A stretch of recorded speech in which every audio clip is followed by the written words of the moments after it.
Grab your big book, your pen, your highlighter, and notepad and get ready to hear and apply some of the solution from the Big Book of Alcoholics Anonymous through the experience, strength, and hope of Nikki M. To have a question addressed in a future episode of Noodle It Out with Nikki, please send an email to noodlewithnikki@gmail.com, and Nikki is spelled with 2 Ks. To get a more interactive experience with Nikki as she noodles out life and recovery questions using the Big Book of Alcoholics Anonymous, you can get a link to her weekly Noodle It Out with Nikki meeting held live on Zoom every Monday morning at 9 o'clock Eastern Time. The information to that meeting is in the show notes of this podcast.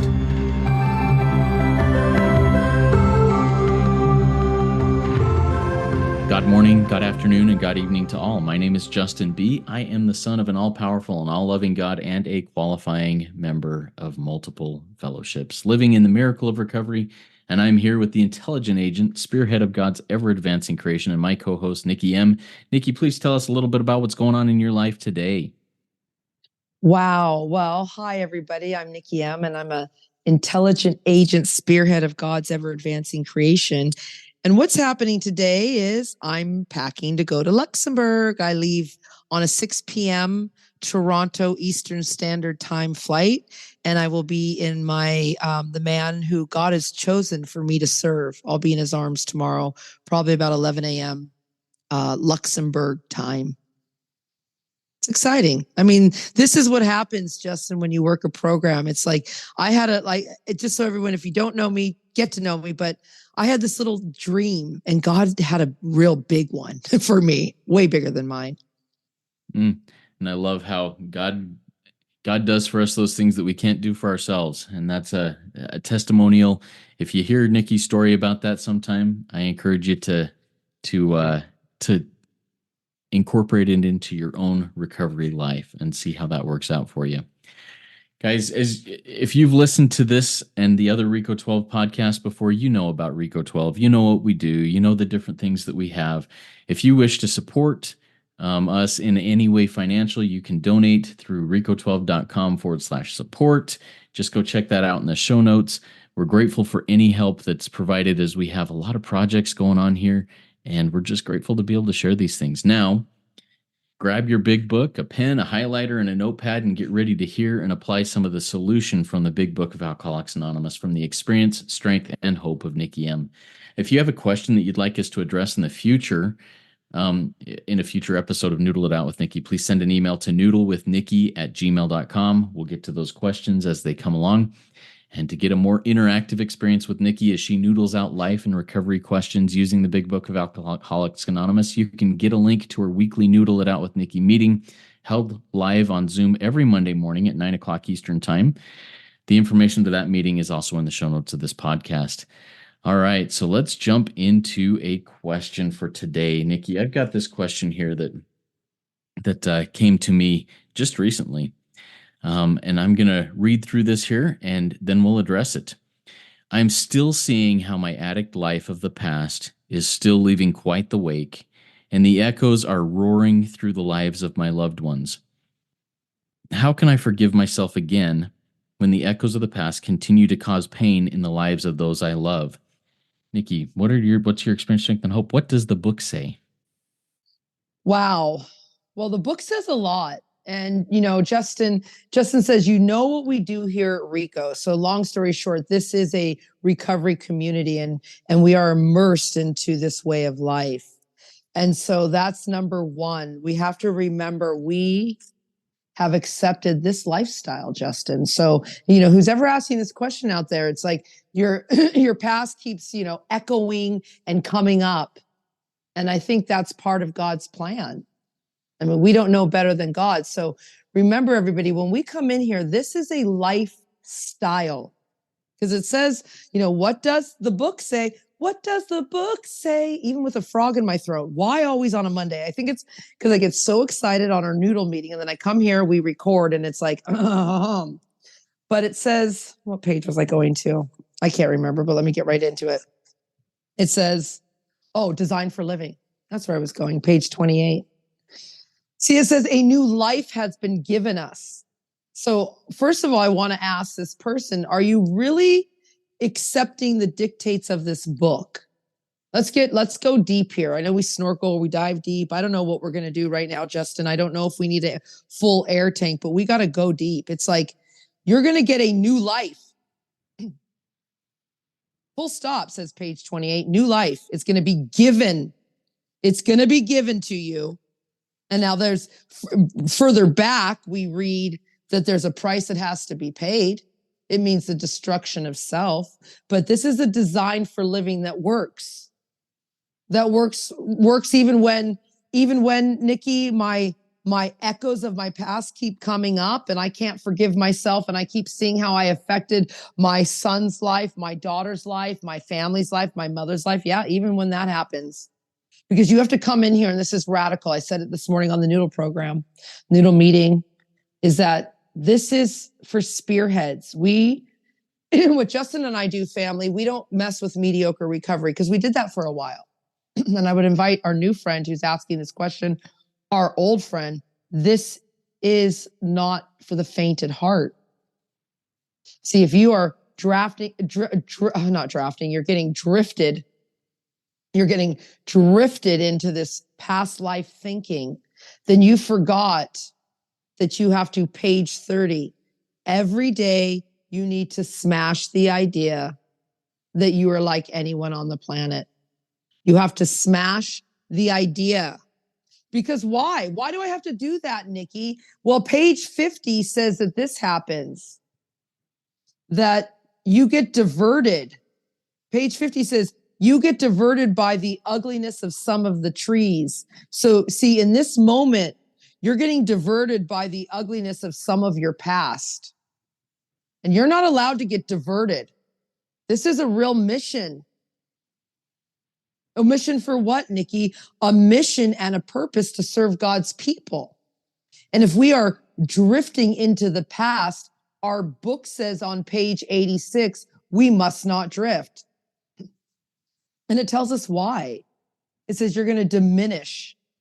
So if not only did you diminish your usefulness when you were active in your addiction, but now, friend, sister, brother, father, mother, coworker, you're going to literally diminish this moment?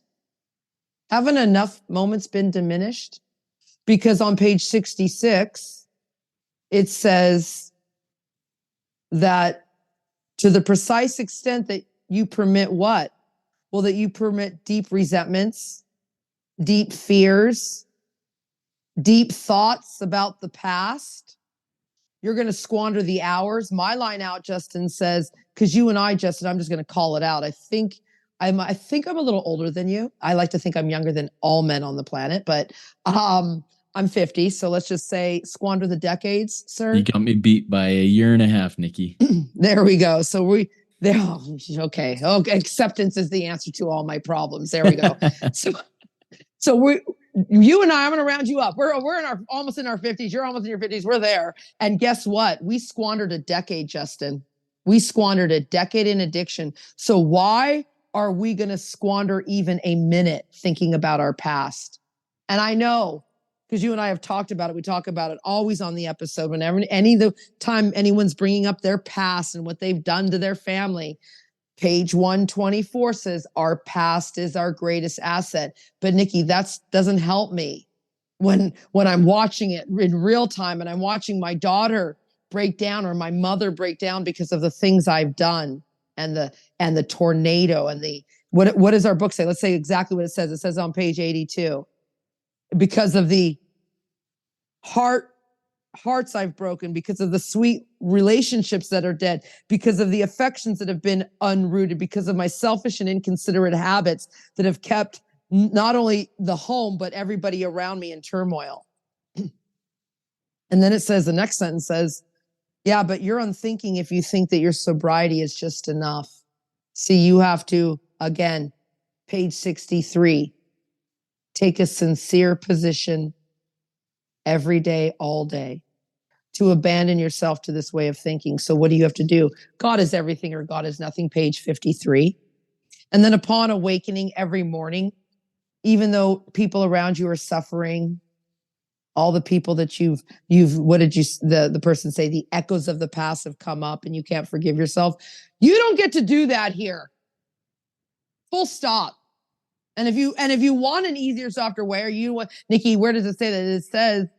It says it very clearly. You abandon yourself to this new way of what? Thinking. Page 85, is it 86, says our thought life. This is about your thought life. So why are you thinking about your past? Our thought life. So what do you have to do? You got to get more disciplined in your thinking is my suggestion. Page 88. What are you thinking about? Are you working and self-sacrificing? Are you work? It's work every day to smash the idea that you're like other people, that you do not get to drift off, that you have to stay here in the now.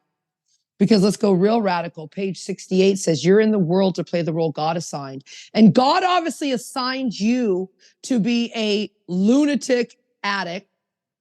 And it's funny, my rabbi said this, see where religious people are right. And as our friend David G said at the round table, not that they are right, where they are right. Not that they are right. So my rabbi, because I have, all kinds of spiritual leaders and iron sharpens iron around me. He said, someone was asking, why do I have addiction? Why was I given this disease of alcoholism? And the rabbi says, that's the only way you would turn to God. That's the only way I could get you to turn to me, says God, by giving you this. Because you were not willing to turn to me any other way. So you got the gift, and we hear it a lot, the gift of desperation. We got the gift of desperation. So why do you want to drift back into that when, again, I like to shove page 124 at my bum and turn it into a diamond. And it says, cling. I got to hold on to this thought that in God's hands, so what can I do now? My family's picking up, the habits of my old life. And I see my children acting out in behaviors that I used to, and they're suffering from what I did. Well, you could, as the book says, attraction, not promotion. You could practice these principles in all your affairs. You could share your experience, strength, and hope with them, because that's what it says here. You could share your experience, strength, and hope but that's for in a meeting, Nikki. Well, page 58 says our stories. Don't you share your stories with the people you love? It disclosed in a general way what I used to be like. I used to be a tornado in the lives of the people I love. I used to not be able to differentiate the true from the false. And I used to be driven by self-pity, self-seeking, and self-centeredness. And you know what, family? You may have seen that in me. But this is what happened. I gave my life to God. Oh, don't talk like Dad. Don't talk like that. I'm busy watching the Kardashians. Right? Okay, well, that's what happened. Sorry, I'm just letting you know. Okay, you don't want to hear about God, the young generation. Well, this is what happened. I gave my life to love. I gave my life to being responsible. I know that's a new concept for this generation, but just, taking out the trash, doing the dues. Get real simple, get to their level, and then tell them what it's like now. When I get embarrassed, about what I did or said or that I acted out in a certain way. And thank God they didn't have social media when I was a child or a teenager, because I don't know how these kids are surviving, really, like this is out there on the net forever. So, but what it's like now is that all that stuff that I did, all that horrible stuff I did, you know what? Family, kids, coworkers, anybody that's echoing my past, or I'm having a hard time forgiving myself for what I said and did. I remember the truth. And then just so you guys know, whoever you're explaining it to, Justin, or whoever your sponsee would be, or even myself, I have to kind of in a general way share I'm in a program. That they need to know it's Alcoholics Anonymous. No, they could know it's a program of, I help the community. I share in a general way. Like, the Salvation Army. Well, maybe they hate the Salvation Army. So it could be, well, in my local community, we do these things. We serve the homeless every Saturday. I go to these meetings. What are these meetings, Nikki? Well, and it depends. You can just, again, it says in a general way. It's anonymous, just in a general way. You find the meeting points. Is that starting to make sense to what we have to do every day? This is radical. Yeah, absolutely, Nikki. And it's very, very easy for me to slide into the shoes of this question and think on that. And so many things that you shared really hit me hard.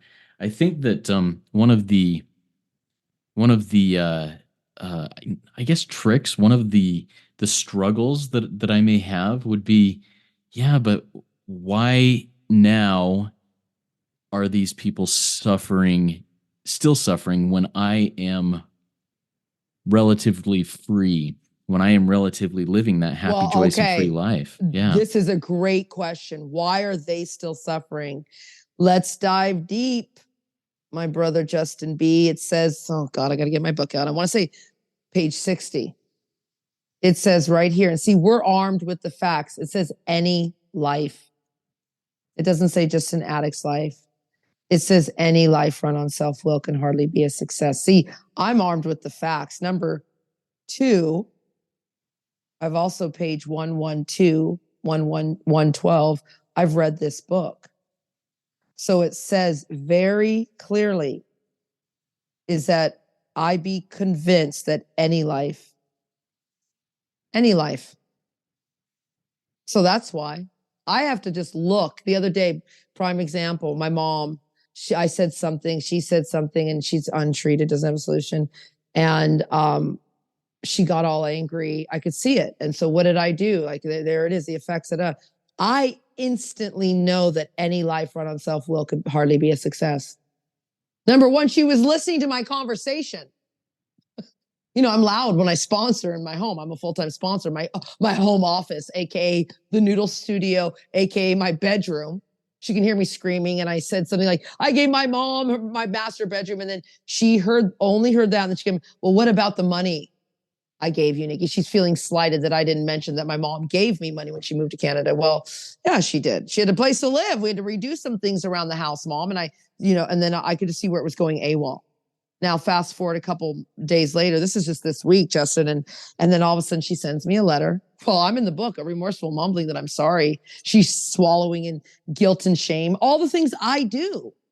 I didn't even read the email that she sent me because it's the same thing. "Oh, Nikki, I'm so proud of you, Nikki. I'm sorry I act this way." It's the same thing that I used to do.